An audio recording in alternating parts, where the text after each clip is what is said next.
Hello everyone. Today I'm gonna tell you guys about my story about how and why I decided to learn English back then in junior high school. But first, let me ask you something. Have you ever felt underestimated by someone just because your ability? Or have you ever been told by someone that you're not good enough just because you couldn't fool their expectations? Well, I have, and it happened when I was in ninth grade. So, just because I couldn't answer a simple and basic question from someone, that someone told me that I couldn't be able to speak in another language if my English was that bad. And yeah, that moment it makes me lose my confidence. I started to think, am I bad? Am I that bad? And I did answer the question, but only in my mind. I didn't dare to speak out loud, to answer them in a louder voice. So, yeah, that was my starting point. My name is Auliatus, and as I said before, I want to continue my story about why I decided to learn English. So, at first, I didn't like English at all. Not because the language is hard, not because I was a lazy person, but for me, there was no benefit of learning English. But because of that moment, I realized that I want to prove myself. So I changed my approach. I changed my learning way. Well, first, don't start with grammar. Many people think that learning English means that we have to memorize a lot of tenses, a lot of grammar. Yeah, I used to think that way too. But and then I changed my approach. I didn't read a lot of textbook like before, but I started to watch a lot of English movies. I started to listen to English songs, and then I challenged my own self that I have to remember at least 5 words in a day. And it works. It really works.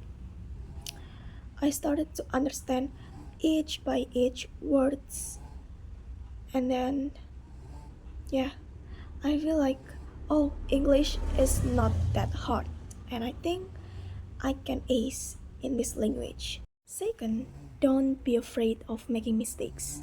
In fact, making mistakes is a necessary part of our journey. So I mispronounce words, which I also did today, and then I used the wrong grammar, but that didn't stop me to speak in the camera, in front of the camera, in front of my mirror, because my goal simply I want to be able to speak in front of the whole class and I can deliver my message to the audience. As simple as that. And remember this, if we are waiting until we are perfect and then we will never start something, right? Third, consistency matters more than the duration. You don't need to study for hours in a day. You don't need to read a lot of textbooks. You don't need to sit down on your desk, on your room, just to memorize a lot of vocabulary. No, you don't need that. You just need 10 to 15 minutes. As long as it's consistent, as long as you do it every day, and then it is enough. Find a friend, ask them to build a simple conversation in English with you every day, 5 minutes. And then do your hobbies, but change it in English. And then you will thank yourself later. And most importantly, don't learn English when you are forced to do that. But do it when you already find your own motivation, your reason, your encouragement. Like my case, I want to prove them wrong. I want to see myself in the future. I can be able to speak another language instead of my mother tongue. So it could be your future, It could be for your career plan, whatever it is. Find your own reason. And yes, being underestimated by someone, it really hurts. But we can say it in a positive way. We can say it as a starting point of our own growth. We can say it as an opening to a lot of opportunities out there. If I had stopped just because I listened to someone's words, I wouldn't be where I am today.